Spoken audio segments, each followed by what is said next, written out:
الله الله الله. صباح الخير، صباح الخير يا صباح الخير. انت طلعت من بدري تلعب على السطح عشان الجو حلو النهارده، صح؟ اه. تعال تعال ورينا الجو عامل ايه النهارده. الشمس طالعه الحمد لله. السحاب بسيط بس الشمس طالعه جميل. جو جميل. بسم الله ما شاء الله. الله، الريحه الحلوه دي. وانت مستمتع بالجو الجميل لوحدك؟ ها، مستمتع بالجو الجميل لوحدك؟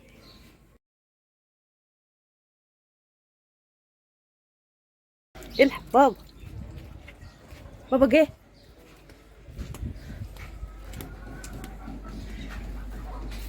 شوف مستنيك ازاي. بص بص. احنا طبعا غطينا البادج امبارح، حسينا ان الجو بارد، لكن النهارده يعني قررنا ان احنا ننزلوهم تحت مع الفراخ اللي تحت. في المكان ده دافي جدا، لكن هنا برد عليهم في الشتاء، فانا خايفه عليهم بصراحه. فرأفة بهم احنا هننزلوهم تحت طول فتره الشتاء. نعمل لهم بس الجزرة دي ياكلوا منها.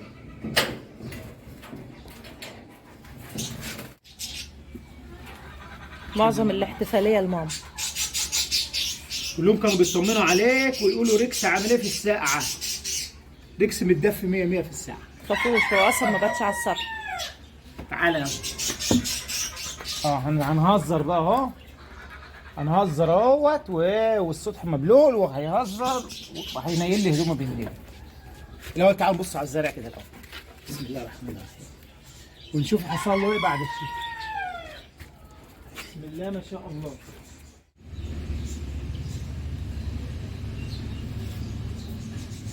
بنجر. عندك واحده بنجر كبيره. سيبها تكبر عن كده ولا نشيلها بقى وخلاص؟ استنى كده، في واحده اكبر منها. دي اكبر واحده. انت عاوزه واحده صح؟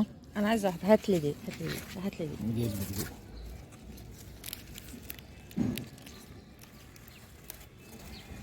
ده احطها على السلطه النهارده، وهاخد العروق بتاعتها دي اقطعها واحطها في المخلل. في عود جلوين هنا انا بحبه. اقطفهولي، لف واقطفهولي. تصدق ان طالع حميد كمان؟ في حماد اه والله. طلع صغير مش زي السنه اللي فاتت. لا، ما لسه صغير، هو لسه اصلا صغير.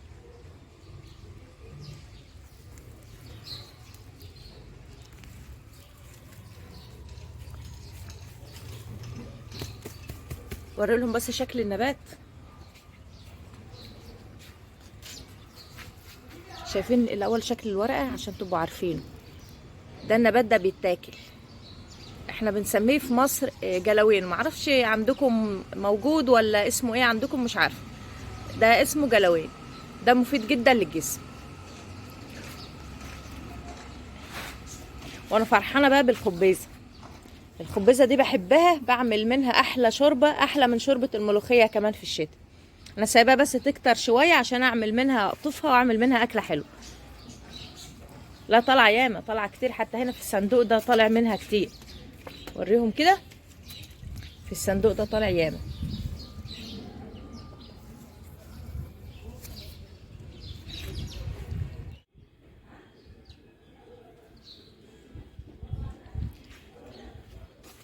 الدراجون فروت بدأت تطلع الفروع الجانبية. تعال اتفرج. جميل.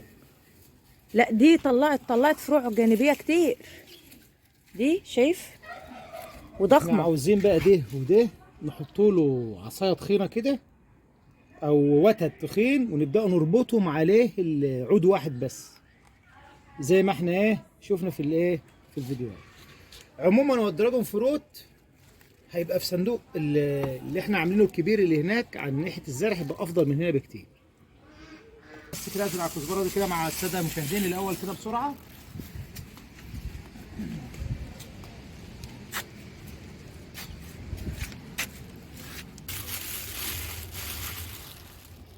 الكزبرة جميل، انا بموت فيه. بس خلاص. والناس اللي بتستنى على الزراعه خلاص كده خلص. بيحسب معاك حاجه تتاكل. شوف سمع صوت القطه. بص بص رد فعله.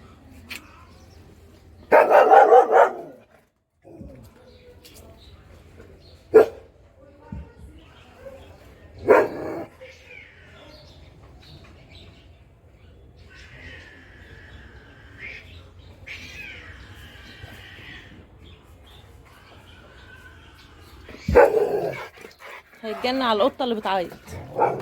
هيتجنن عليه.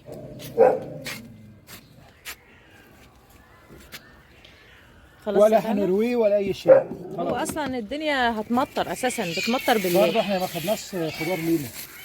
هات لي بقى شويه خس من اللي وراك دول. روح يا بسم الله ما شاء الله. ريكس هيتجنن على القطه اللي بتعيط.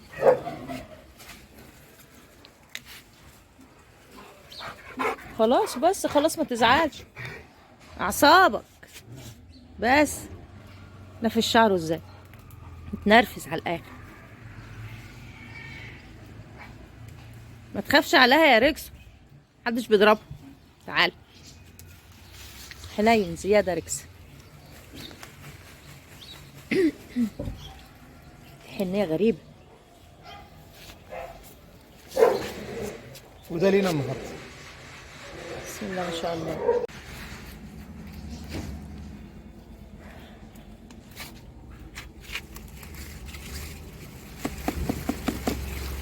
خد دي كمان.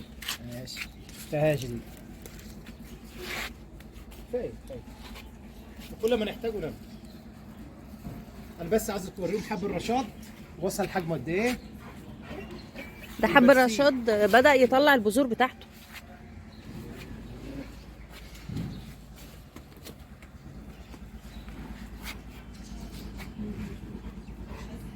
بدأ يطلع الزهور اهوت، وهيطلع البذور بتاعته.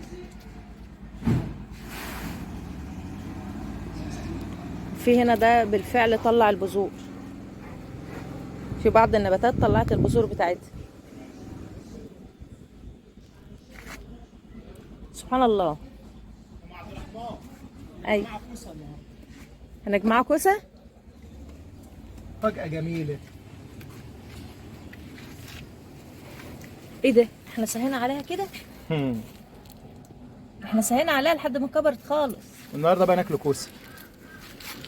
ماشي. على فكرة انا الكوسة احيانا بشويها زي ما بنشوي البدنجان كده، وبهرس معاها الثوم والكمون والشطة اللي هي الفلفل الحار والملح، وبحط عليها طحينة وبيبقى طعمها جميل. بهرسها معاها او بقليها، بعملها شرايح واقليها واحط عليها برضو نفس التتبيلة. بيبقى طعمها جميل قوي. مش لازم اطبخها يعني ممكن نشويها وممكن نقليها.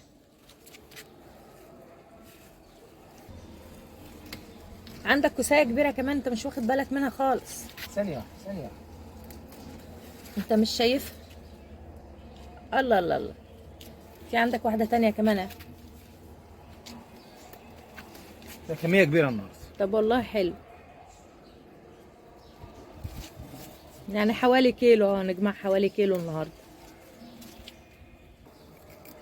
بقى كلها صغيرة وكبيرة وكله. نسيت.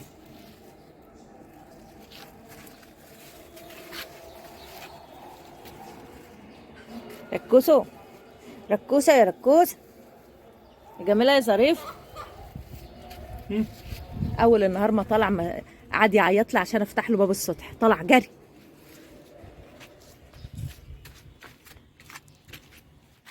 ده الشبت اللي انا زرعته انا وعبد الرحمن هنا في الحته دي ما شاء الله. ودي طماطم اتخلعت غصب عني كراطة.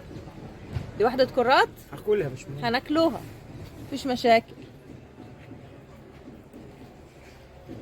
الفجل هنا وصل لأحجام ضخمة. انا مش عارفه النبته دي ايه. دي ايه؟ قطيفة. قطيفة صيفي. قطيفه صح. بذرة واعت فطلعت. سبحان الزارع سبحان الخلاق. ما رضيتش اخلعها. خلاص خليها، يبقى في زهره هنا جميل. الكرنبايه دي اللي جميله. على فكرة احنا ممكن قبل ما يلف وقبل ما يعني ما يبقى شكله كرومب اللي احنا متعودين عليه، احيانا باخد منه اوراق وبعملها محشي عادي.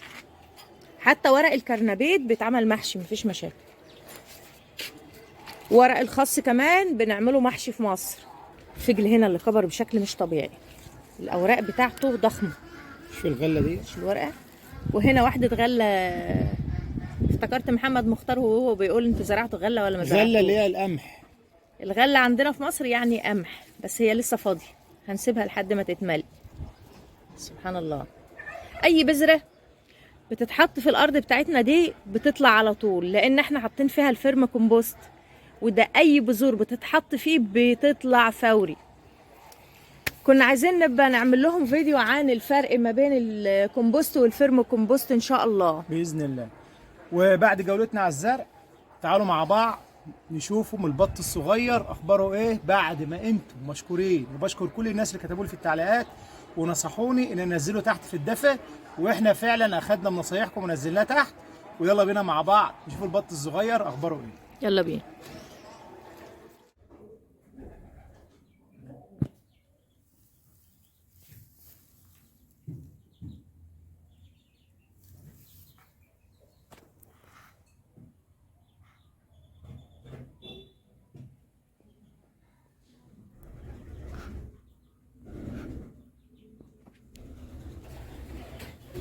بعد اذنك كده نشوف الصغننين بعد اذنك. بسم الله ما شاء الله، بسم الله ما شاء الله، اللهم صل على النبي. بسم الله ما شاء الله. هما كام واحد؟ والله ما عدناهمش يا عبد الرحمن. عدهم كده. 2 4 6 7 7 وحدات. بسم الله ما شاء الله، ما شاء الله. لا شوف ام نقطه في راسها دي، شوف اللي قدامك في واحد دي جميلة دي بني. شكلها غريب خالص. دي بنية. بسم الله ما شاء الله عليك، بسم الله ما شاء الله. اللهم صل على النبي. وفي واحده بنيه برضه هناك يعني. اللهم صل على النبي. أول مرة نفرخوا البط السوداني عندنا في البيت، والحمد لله ربنا سبحانه وتعالى أكرمنا بتفريخه بفضل الله سبحانه وتعالى، ثم بفضل نصائحكم المفيدة لكل مربي البط السوداني اللي نصحوني وادوني نصايح غالية عليا، لحد بالفعل نجحنا في إنتاج البط السوداني عندنا في البيت وتفريخه. لا هي حنينه بتدافع عن عيالها. جبنا لهم علف ممتاز من افضل الاعلاف، بادي 23% بروتين من مصدر مضمون، لان الاعلاف فيها غش كتير جدا اليومين دولت، وده اهم شيء ان العلف يكون نسبه البروتين فيه عاليه. كمان احنا جهزنا لهم الميه بتاعتهم، وهنجيب لهم دواء فيلاجيل شرب كمطهر معوي لمده 3 ايام، ونريح 3 ايام، وبعد كده كمان نحط لهم فيلاجيل شرب لمده 3 ايام تانيين. يبقى كده باذن الله عندنا عملنا التحصينه الكامله، وفاضل بقى ايه كرم ربنا علينا سبحانه وتعالى وما ينمو نمو طبيعي. احنا هنا الجو هنا دافي جدا، مكان دافي وجميل ممتاز. احنا بس وكمان هنجيب عصافير البادج هنا. لا العصافير هننزلوها بقى، هنعلقوها على الحيطه اهوت، عشان انا حاسه انهم سقعانين فوق بصراحه. تمام. تعال بقى نوريكم الكتاكيت بتاعتي الصغيره اللي كانت صغيره. دي الكتاكيت اللي طالعه من المفرق ولا دي اللي احنا شاريينها؟ دي اللي احنا شاريينها. فيهم يعني معظمهم كتاكيت بلدي هجين فيوم، هجين فيوم، وفيهم واحد بشوشه في راسه. فرخه بشوشه في راسها، انا بحب قوي شكلها الجميل دي. بيطلع لهم شعر في راسهم كده زي شوشه كده صغيره. سبحان الله. شايفينها؟ استنى امسكها. ده ايه ده المنظر ده؟ كانها عامله قصه في شعرها.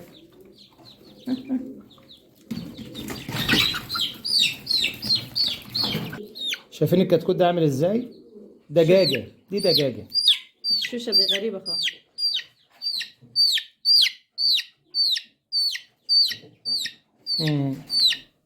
شكله جميل.